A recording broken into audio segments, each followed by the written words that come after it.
ప్రభువు యేసుక్రీస్తు నామములో మీ అందరికీ నా హృదయపూర్వకమైన వందనాలు. ఈ దినమంతా ప్రభు మీకు తోడే ఉండి మిమ్మల్ని ఆశీర్వదించి కాపాడును గాక. పరిశుద్ధ గ్రంథంలో నుండి 42వ కీర్తన 5వ చరణం నేను చదువుతూ ఉన్నాను. మీ బైబిల్ తెరిచి మీరు గమనించి చూడండి. నా ప్రాణమా, నీవు ఎలా కృంగి ఉన్నావు, నాలో నీవేలా తొందరపడుచున్నావు. దేవుని యందు నిరీక్షణ ఉంచుము, ఆయనే నా రక్షణకర్త అనియు నా దేవుడనియు చెప్పుకొనుచు ఇంకను నేను ఆయనను స్తుతించెదను. భక్తులైన కీర్తనకారులు అంటే కోరహు కుమారులు ఒక కీర్తన రాస్తూ ఆ కీర్తనలో తన మనసుతో తన ప్రాణముతో చెబుతున్నారండి. బహుశా వారికి ఎన్నో ఆపదలు, అవంతరాలు, ఆటంకాలు, ఆటుపోటులు, అవమానాలు, నిస్సహాయ పరిస్థితులు వారి బ్రతుకుల్లో ఎన్నో పడచూపుతున్నాయండి. నా అనుకున్న వారే వారిని వెలివేశారు. నా అనుకున్న వారే ఎవరు వారిని చేరతీయలేదు. నా అనుకున్న వారు అందరూ వారికి దూరం అయ్యారు. కన్న తల్లిదండ్రులు కనుమరుగైపోయారు. వీటన్నిటినీ వారి హృదయం తలంచి వారి హృదయం ఏమైపోతుందంటే కృంగిపోతుందండి. ప్రాణము కృంగిపోతుంది. ఏంటా మా పరిస్థితులు, ఎందుక మాకు ఇవే సంభవాలు ఎదురవుతున్నాయి, ఎందుక ఈ ఆటుపోట్లు మాకు అన్నట్లుగా అండి వారి ప్రాణం వారి మనసు కృంగిపోతూ తొందరపడుతుందంటండి. అంటే బహుశా మనం మాట్లాడుకోవాలి అంటే తన ప్రాణము తొందర పెడుతుందేమో, ఇంక ఏంటి జీవితం, తన మనసు తొందర పెడుతుందేమో, వీటన్నిటిని నువ్వు ఎలా సహించగలవు, వీటన్నిటిని నువ్వు ఎలా భరించగలవు, ఇంత కృంగిపోతున్నావు కదా, ఇంత అధైర్యపరచబడుతున్నావు కదా, ఇక ఎందుకు బ్రతుకును ముగించుకో అన్నట్లుగా ఒకవేళ తొందర పెట్టి ఉండవచ్చండి. కానీ తన ప్రాణముతో తన మనసుతో ఈ భక్తులు చెప్తున్నారు, ఎందుకు తొందరపడుతున్నావు? పరిస్థితులు విభిన్నంగా మారచ్చు. ఒకవేళ నేను కృంగిపోయే అనుభవంలోనికి నేను రావచ్చు. నేను పడిపోతున్న సందర్భాలలో నా ఎదుట ఎన్ని అపాయాలు పడచూపుతూ ఉండవచ్చు. నేను పడిపోవచ్చు. అయినా నీవు తొందరపడవద్దు, నీవు నెమ్మలమ్మగా ఉండు. ఎవరు? కోరహు కుమారులు తన మనసుతో తన ప్రాణముతో చెప్తున్నారు, ఎందుకు తొందరపడుతున్నావు? నువ్వు తొందరపడవద్దు. ఎందుకంటే నీవు తొందరపడి ఏ నిర్ణయం తీసుకోవద్దు. ఒకవేళ నీవు ఎంత ప్రేరేపించినా, నీవు నన్ను ఎంత తొందర పెడుతూ ఉన్నా నేను తొందరపడను. బహుశా తన ప్రాణం తన హృదయం కోరహు కుమారుని అడిగి ఉండొచ్చు, ఎందుకని తొందరపడమని చెబుతున్నా నువ్వెందుకు తొందరపడటం లేదు అంటే కోరహు కుమారులు ఒక్క మాట చెప్పిండొచ్చండి, నీవు తొందరపడి నా జీవితం అంటే నీ తొందరపాటు వలన ఒకవేళ నా మనుగడ నేను ముగించుకోవచ్చేమో, అట్లని నా మనుగడ నేను ముగించుకోను. ఎందుకంటే నేను నిన్ను ఎందుకు తొందరపడవద్దంటున్నానంటే నేను నా రక్షణకర్త అయిన దేవుని మీద నేను నిరీక్షణ పెట్టాను. కోరహు కుమారులు అంటారండి, ఎన్ని అవంతరాలన్నా రానివ్వండి, ఎన్ని ఆటుపోటులన్నా రావండి, ఎంత కృంగుదలన్నా కలగనివ్వండి, నా ప్రాణమా నీవు తొందరపడవద్దు, నీవు తొందరపడి నిర్ణయాలు తీసుకోవద్దు. ఎందుకంటే ఈ కృంగిపోయిన అనుభవములో నుండి లేవనెత్తగలిగిన దేవుని మీద నేను నిరీక్షణ ఉంచాను.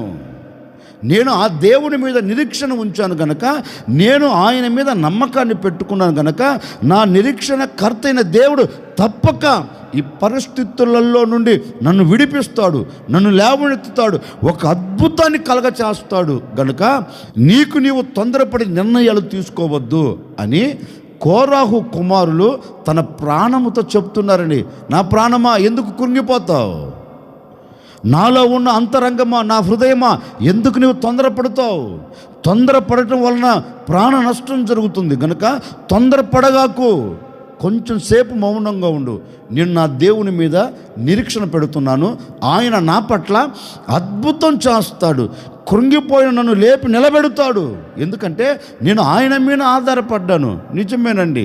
బహుశా ఒకవేళ ఈనాటి వరకు ఏ కృంగిపోయిన అనుభవాలలో నీవు పడిపోయావో, ఉద్యోగంలో నీతో ఉన్న అధికారుల ద్వారా ఒక కృంగుదల నీకు కలిగిందేమో, నీవు చేస్తున్న వ్యాపారంలో నష్టము కలిగినందువలన ఒకవేళ కృంగిపోతున్నావేమో, నీవు చేస్తున్న చేతి పని దీవెనకరంగా మలచబడక ఆశీర్వాదానికి నాంది పలకక ఒకవేళ కృంగిపోతున్నావేమో.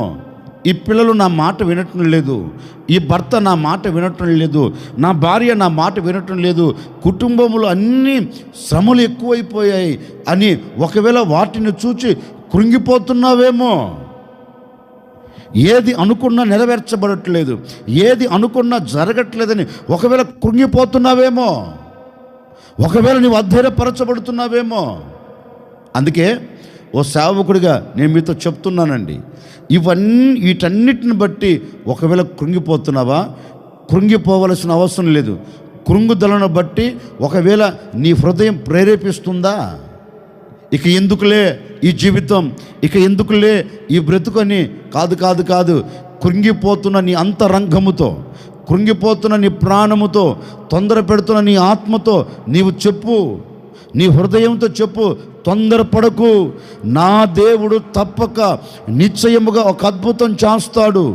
నేను నా దేవుని మీద నిరీక్షణ ఉంచాను, ఆయన నా పట్ల కార్యం చేస్తాడు అని ఒక నిరీక్షణ దేవుని మీద నువ్వు పెట్టగలిగితేనండి, నీవు ఎక్కడ కృంగిపోయావో, ఎక్కడ అధైర్యపరచబడ్డావో అక్కడ నా దేవుడు అద్భుతం జరిగించబోతూ ఉన్నాడు, అక్కడ ఒక ఆశ్చర్యమైన కార్యం నెరవేర్చబోతూ ఉన్నాడు.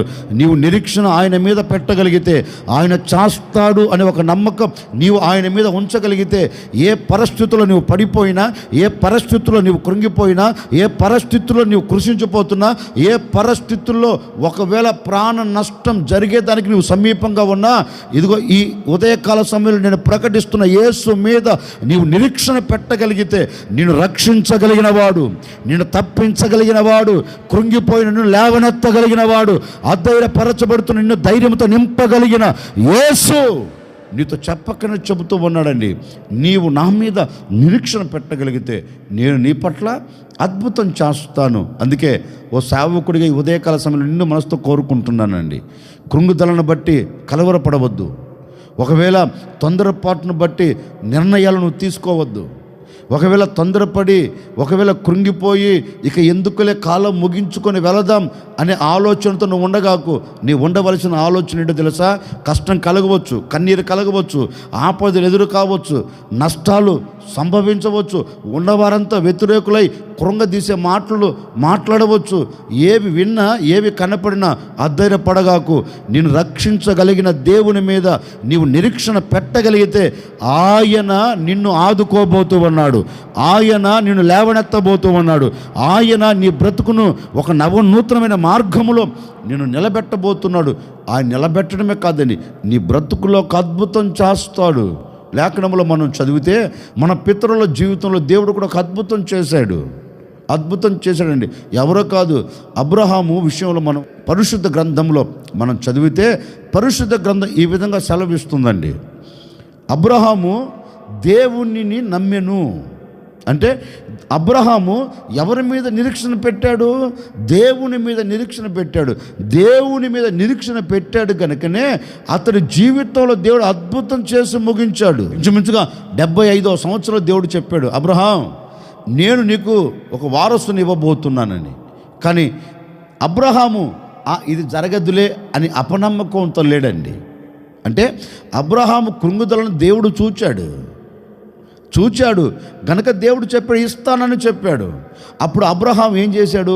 ఒక నిరీక్షణ పెట్టాడు గనకనే దేవుడు అబ్రహాము జీవితంలో ఒక అద్భుతాన్ని జరిగించాడండి, ఒక నవనూతనమైన కార్యాన్ని జరిగించాడు. మరి నీవు కూడా ఈ ఉదయకాల సమయంలో దేవుని మీద నిరీక్షణ పెట్టగలిగితే, దేవుని మీద నీవు నమ్మకాన్ని పెట్టగలిగితే నీ బ్రతుకుల్లో ఒక అద్భుతాన్ని ఆయన కలగచేయబోతూ ఉన్నాడు, ఒక అద్భుతాన్ని ఆయన సృష్టించబోతూ ఉన్నాడు, ఒక అద్భుతం చేసి ముగించబోతూ ఉన్నాడు. ఒకవేళ ఎక్కడ కృంగిపోయావో, పడిపోయావో, ఎక్కడ కృషించిపోయావో, ఎక్కడ తొందరపడుతున్నావో, నీ తొందరపాటు వలన, నీ అంతరంగం పెడుతున్న తొందరపాటు వలన మరణావస్థలోనికి వెళ్ళాలని ఒకవేళ నిర్ణయం తీసుకుంటున్నావేమో, ఇదిగో నా సహోదరి సహోదరుడా, ఈ మాటలు వింటున్న నా తల్లిదండ్రులారా, తొందరపడి నిర్ణయాలు తీసుకోవద్దు. తొందరపడి నిర్ణయాలు తీసుకోకుండా నీ అంతరంగంతో చెప్పు, తొందరపడకు, కృంగిపోగాకు. పరిస్థితులు ఎన్ని మన ముంగిట ప్రతికూలంగా మలచబడిన అధైర్యపడవద్దు, కృంగిపోవద్దు. ఎందుకని? నిరీక్షణ నా దేవుని మీద ఉంచా. ఏదో ఒకరోజు అద్భుతం చేయకపోడు ఆయన. దేవుడు అద్భుతం చేయక మానడు. కృంగిపోవద్దు అని నీ అంతరంగముతో తొందరపడవద్దని, నీ ప్రాణముతో కృంగిపోవద్దని నీకు నీవు చెప్పుకొని దేవుని మీద నీవు ఆధారపడితేనండి. ఒకవేళ ఇంతకాలం అద్భుతం జరగలేదేమో, ఒకవేళ నిన్నటి వరకు ఏ నిర్ణయాలు తీసుకున్నావో, ఈ రాత్రంతా ఏ నిర్ణయాలతో నీవు ఆలోచించావో, నేను ఉదయాన్నే లేస్తే నా బ్రతుకు ఏంటా, ఉదయం లేస్తే నా జీవితం ఏంటా, ఉదయం లేచిన తర్వాత నా జీవితం ముగించుకోవటం మంచిది అని రాత్రి నీవు పడుకునేటప్పుడు ఏ నిర్ణయాలు తీసుకున్నావో నాకు తెలియదండి. ఏ తొందరపాటు వలన ఏ నిర్ణయాలలో నీవు నిలిచిపోయావో నాకు తెలియదు. నీ నిర్ణయాలు మార్చుకొని, నీ తొందరపాటు మార్చుకొని, నీ కృంగుదలను విడిచిపెట్టి దేవుని మీద నీవు ఆధారపడితే, దేవుని మీద నిరీక్షణ పెట్టగలిగితే నిశ్చయముగా కృంగిపోయిన నిన్ను లేవనెత్తబోతూ ఉన్నాడు. అధైర్యపరచబడుతున్న నిన్ను ధైర్యంతో నింపబోతూ ఉన్నాడు. తొందరపడకుండా నా దేవుడు నా పట్ల ఒక అద్భుతం చేస్తాడు అని ఈరోజు నమ్మి దేవుని మీద నువ్వు ఆధారపడు, దేవుని మీద నువ్వు నిరీక్షణ ఉంచు. ఈ దినమంతా ఒక అద్భుతం నువ్వు చూడబోతూ ఉన్నావు.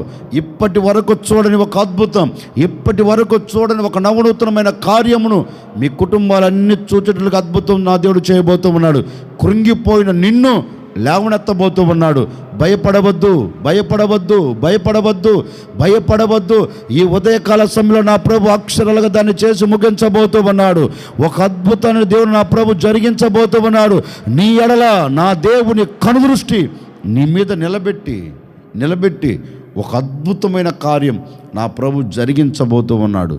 గనుక నా తల్లిదండ్రులు మరొక్కసారి చెప్తున్నాను, పరిస్థితులను చూచి కృంగిపోయినా, ఒకవేళ పరిస్థితులను చూచి నీ అంతరంగం నిన్ను తొందర పెడుతున్నా, ఒకటే చెప్పు, కలవరమొద్దు, భయపడవద్దు, దేవుని మీద నిరీక్షణ పెట్టు అని ఈ ఉదయకాల సమయంలో ఆయన మీద నిరీక్షణ పెట్టి చూడండి. ఒక అద్భుతాన్ని మాత్రమే మీరు చూడబోతూ ఉన్నారు. నిండు మనసుతో ఒక సేవకుడిగా కోరుకుంటున్నానండి, ఈరోజు మీరు దేవుని మీద నిరీక్షణ పెట్టగలిగితే, ఆయన మీద నీవు ఆధారపడగలిగితే తప్పక ఇక మీదట కృంగుదల అనే మాట నీ బ్రతుకుల్లో పొడచూపకుండా దేవుడు ఒక అద్భుతాన్ని కలగ చేయబోతూ ఉన్నాడు. నీ అంతరంగంలో ఒక ప్రశాంతతను అనుగ్రహించబోతూ ఉన్నాడు. నీ అంతరంగంలో స్థిరమైన బుద్ధిని నా దేవుడు పుట్టించబోతూ ఉన్నాడు. నీ అంతరంగంలో ఒక మార్పును నా దేవుడు తీసుకొని రాబోతూ ఉన్నాడు. అట్టి కార్యం జరగాలి అంటే ఈరోజు ఎక్కడ కృంగిపోయావో, ఎక్కడ పడిపోయావో, ఎక్కడ తొందరపడ్డావో వాటన్నిటిని కొంచెం ప్రక్కన పెట్టి దేవుని మీద నిరీక్షణ పెట్టి చూడు. ఆయన కార్యం తప్పక చేయబోతూ ఉన్నాడు. కోరుకుంటున్నాను. నా మాటలు ముగిస్తున్నానండి. నా ప్రభు ఈ దినమంతా మీకు తోడై ఉండి నిశ్చయంగా కృంగిపోయిన చోట మిమ్మల్ని అందరినీ లేవనెత్తునుగాక. తొందరపడుతున్న చోటే నా దేవుడు నీకు స్థిరమైన మనసును కలగ చేయునుగాక. మిమ్మల్ని మీ కుటుంబాలను నా ప్రభు ఈ దినమంతా ఆశీర్వదించి కాపాడునుగాక. ప్రార్థన. ఆశ్చర్యకరుడా మీకు స్తోత్రాలు చెల్లిస్తున్నాం. మీరంతైనా సర్వశక్తి కలిగిన దేవుడవు. నిజమే, ఒకవేళ మా ప్రాణం, మా అంతరంగం తొందరపడి కృంగిపోయి ఉందేమో నాయన, ఇదిగో మీ మాటల చేత మేము మీ మీద నిరీక్షణ పెడుతున్నాం. మా నిరీక్షణకు తగిన ప్రతిఫలం ఇచ్చుటకు సర్వశక్తి కలిగిన దేవుడు నాయన, ఒక గొప్ప కార్యాన్ని జరిగించండి. ఎందరైతే నీ మీద నిరీక్షణ పెట్టారో ప్రతి కుటుంబం పట్ల ఒక అద్భుతమైన కార్యమును జరిగించి సాక్షిగా నిలుపుకోండి. ఈ దినమంతా నాయన ఎక్కడ ఎప్పుడు బిడ్డల జీవితంలో కృంగుదల కలగకుండా ఈ బిడ్డలకు ఒక దీవెన కలుగునట్లుగా సహాయం చేసి నడిపించమని యేసు నామములో అడిగి వేడుకొనుచున్నాము తండ్రి, ఆమెన్. ఈ దినమంతా నా ప్రభు మీకు తోడే ఉండి ఎక్కడ కృంగిపోకుండా నా దేవుడు మిమ్మల్ని లేవనెత్తి ఈ దినమంతా మీకు క్షేమమును దయచేయునుగాక.